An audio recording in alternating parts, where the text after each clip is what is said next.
Let's return to This Week in America. Here's your host, Rick Bratton. Welcome back, everybody, coast to coast. This Week in America. Ron Harvey, a quintessential country boy born and raised in rural South Carolina in the post-World War II era, is the author of short stories to amuse, baffle, and educate, a witty and thought-provoking collection of musings and cartoons drawn from real-life experiences at work while serving in the U.S. Air Force and beyond. Ron says some things in life are inexplicable. On top of that, they can't be explained. What his book does is captivatingly capture your imagination in unimaginable and preposterous ways. As you read this book of short stories, poems, and cartoons, you will also quickly realize that Ron's imagination has totally run amok. Ron Harvey, author of the delightfully amusing short stories to amuse, baffle, and educate, our guest on This Week in America. Ron, welcome to the program. A pleasure to have you with us. Thank you, Rick. The pleasure's mine. This is such a delightful book. It's a great read. You'll laugh, smile as you're reading the book. Many of these you want to go back and read a couple of times so you capture the full essence of what Ron is writing about in the story. Let's talk about how this all began, the inspiration for you to write short stories to amuse, baffle, and educate. When did this begin? Well, let's see, probably about in the 90s, I was in sales and marketing, and the boss I had he was an extremely smart man. He had a PhD in organic chemistry, and I think he had a PhD in wit as well. And one day he asked me, he said, "Ron, why did they call a fly a fly? Why didn't they call a bird a fly?" And I had never thought about that. Oh, yes. And he went out for lunch, and I began thinking about it. And while he was out at lunch, I wrote the story, "Why is a bird called a bird or a fly?" I can't remember the exact phrasing of it right now, but regardless, or as some people say, irregardless. Yes, still hear that all the time. I typed out the story rather quickly and put it on his desk, and he came back. He began reading the story, and I heard him chuckle a few times, and then some silence and a few more chuckles, and he came over to my office and he said, "That's pretty good." I thanked him and figured that was the end of it, but he gave it to someone else, and they passed it on. And pretty soon, people were coming to me and asking questions. "Ron, why don't you write about a peanut butter and jellyfish sandwich or some such nonsense?" And that's how it all got started. It's an amazing story, and from there came short stories to amuse, baffle, and educate by Ron Harvey. Mentioned the smile on his face when he read the story that Ron had written. You'll have a smile on your face as you were reading these. And in fact, a fly will buzz by you and you won't look at it the same way. You'll be questioning that same thing, but that's the impact that the Ron's story will have on you. When you sat down to put the stories together, how did you go about compiling stories? And a lot of these had to be from memory. Well, yeah, some were. And I'm going to regress or digress for just a second. Sure. And when I was stationed in Biloxi, Mississippi, in the Air Force, and I went to electronics school there. And I had an opportunity. I took the exam to go to the Air Force Academy, and I failed the exam. And the part that I failed was vocabulary. And that was in 1966 or 67, early 67. And from henceforth, I made it my goal to improve my vocabulary. And I enjoy etymology of words. And that in itself leads to putting stories together. And being in the Air Force, I learned pretty quickly, and I think I put this somewhere in the book. Being in the Air Force, you're stationed with people from all over, and I learned pretty quickly that those boys from up north, they're pretty quick-witted. And if I was going to keep up, I had to do some wit honing, and I went out and bought books on insults and things like that. And I think that helped with my future efforts. You know, it's interesting. You couldn't get in the Air Force Academy because of vocabulary, and now you could probably get a PhD in vocabulary. I love what you do with the English language.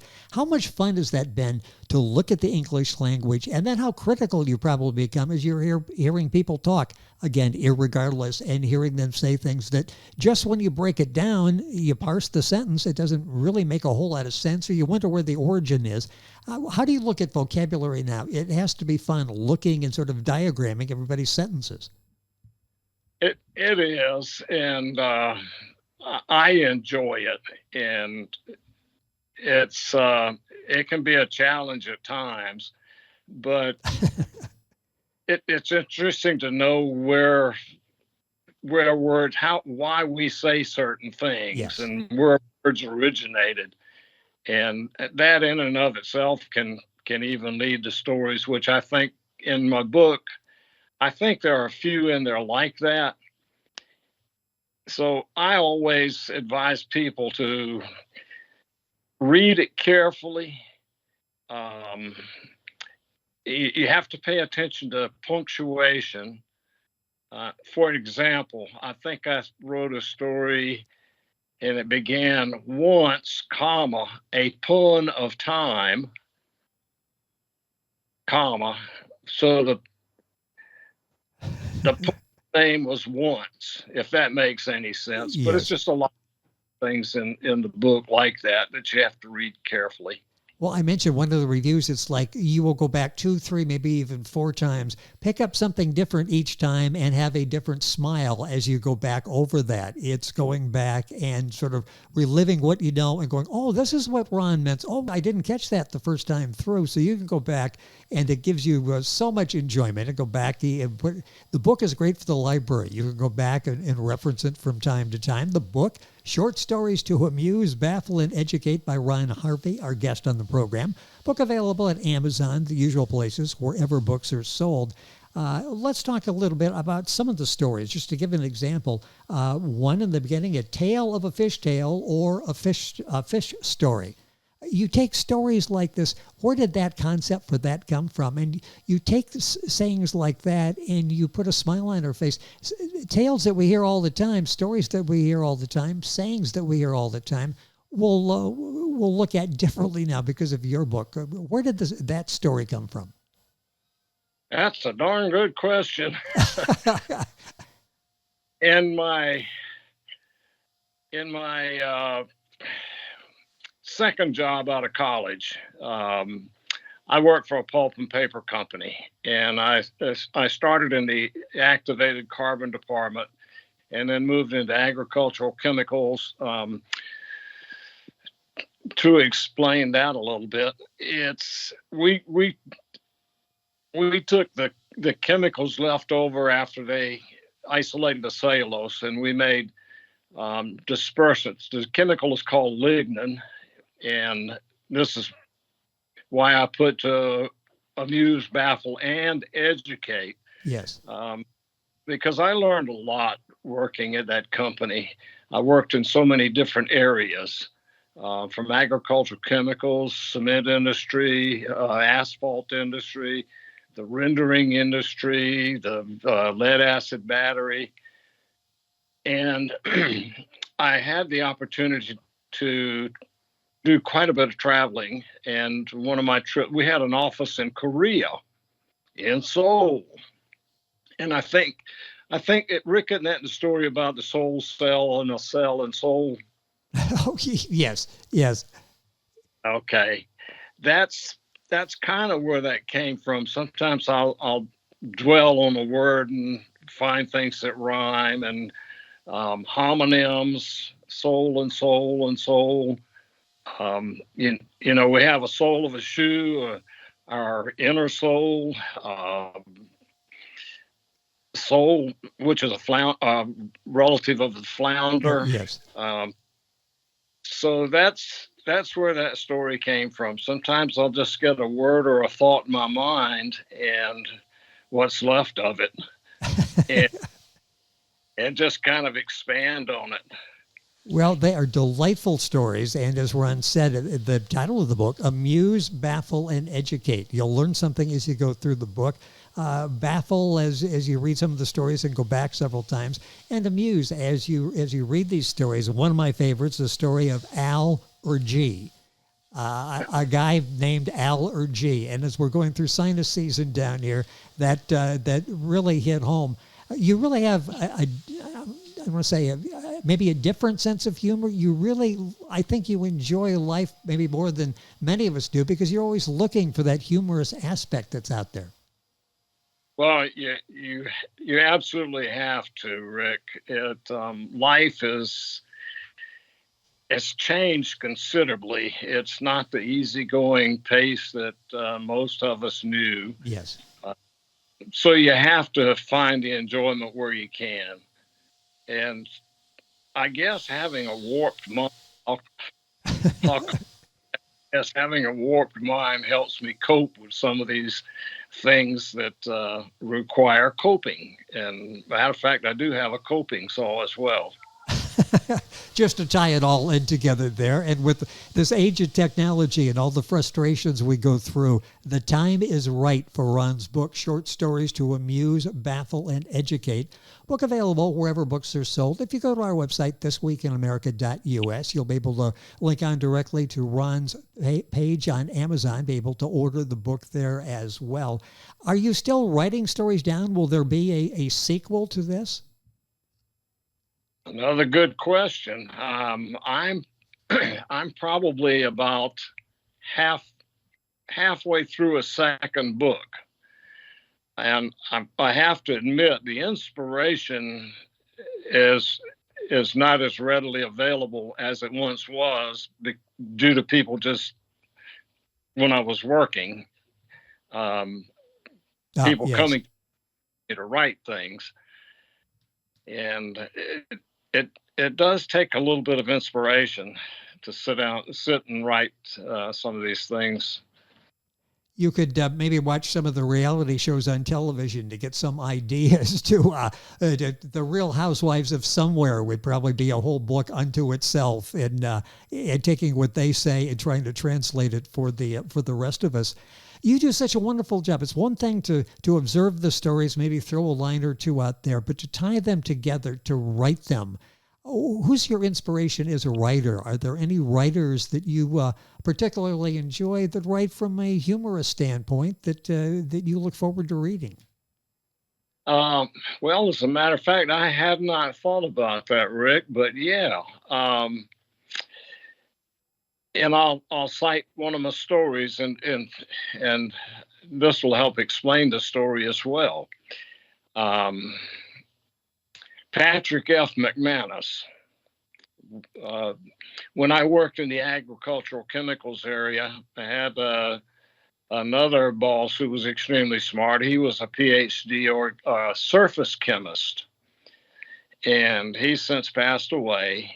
But he and I both enjoyed reading Patrick McManus's books. I think one of them was A Fine and Pleasant Misery. Never Sniffed a Gift Fish. Patrick McManus was I think he was an English teacher in Washington State. But be that as it may, some of Patrick McManus's characters were Crazy Eddie Muldoon, Oh, yes. Rancid Crabtree, Wretch Sweeney, the Troll. So when I was had moved on from the agricultural chemical area and was working in the rendering process, rendering industry, I should say, Bert sent a letter, and of course, when you sent correspondence, everybody in the department had to be copied. So he sent this original looking letter from Muldoon Industries, and that they were in the soap manufacturing business, and they had recently began collecting dead possums and dead armadillo roadkill and wanted to use the tallow in their soap. But the tallow was too dark, and he wanted to know if I had a product that would clarify the tallow. So that led to that story. This is called the polytol letters. Polytol was a product we made for the rendering industries. So yeah, Patrick McManus was a good one, and I'm sure there were others as well.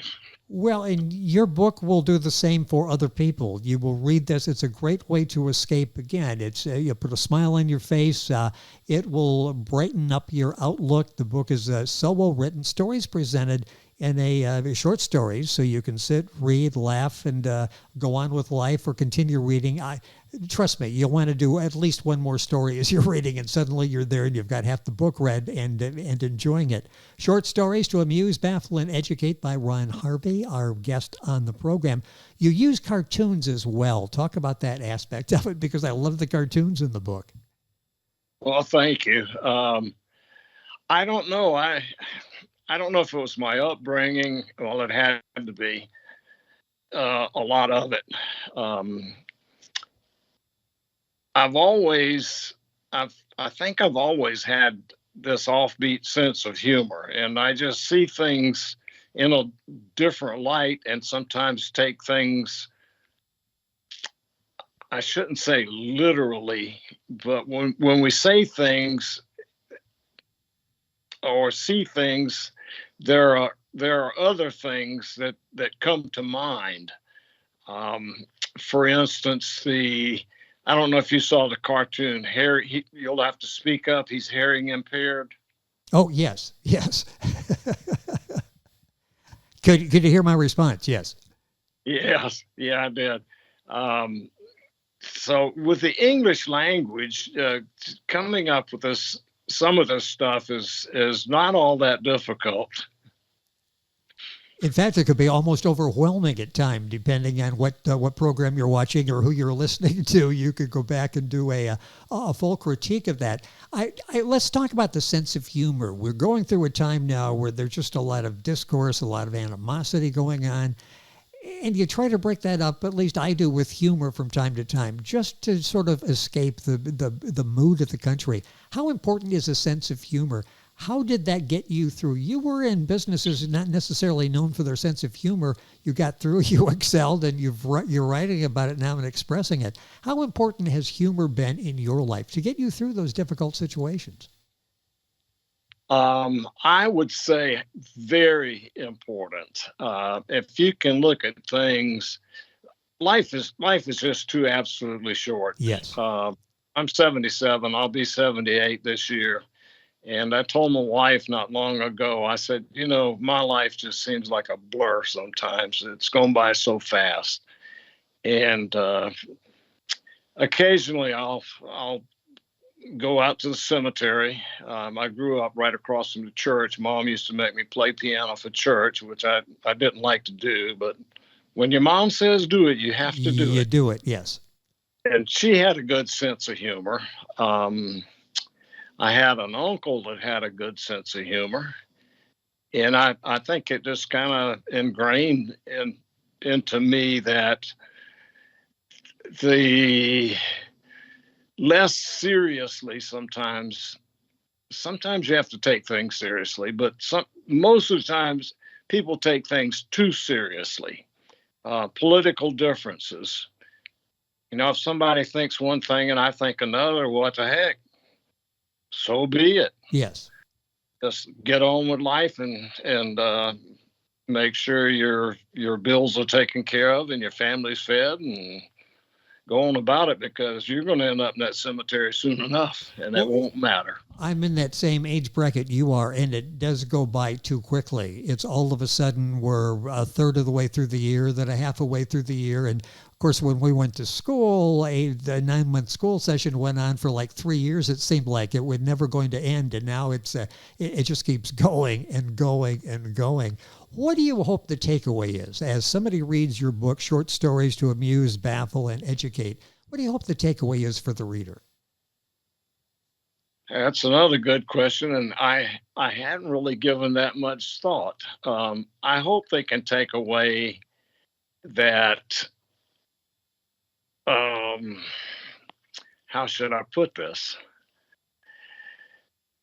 Try to live and have fun. Yes. Enjoy it while you can, and don't look at things in one light. Try to look at things with different points of views, and maybe you'll appreciate those things even more if you can take a varied approach to it. That's a great perspective, and if you spend a little time reading a few chapters in Ron's book, you'll smile. That'll be a great way to end the day, maybe a great way to start the day. Do you ever think, well, what would have happened if you got into the Air Force Academy and you didn't pursue this looking at vocabulary and studying it the way that you did, and your whole outlook now on language and going back and chronicling it? What if you would have gotten into the Air Force Academy? Would you be as comfortable as you are today? As would you feel a sense of satisfaction like you feel today? Rick, I really don't know. I've always tended to take the attitude that things happen in life for a reason. And I try to look at the positive side of things. Even though I didn't get into go to the Air Force Academy, I did end up getting my pilot's license while I was in the Air Force. And I think I had 40 hours in working towards my helicopter license, but after 3 helicopter crashes in less than a month, 2 of them involving 2 of my instructors, I don't think I want to do this anymore. I thought that if I had gone to the academy, I would have been a pilot. I wanted to fly jets.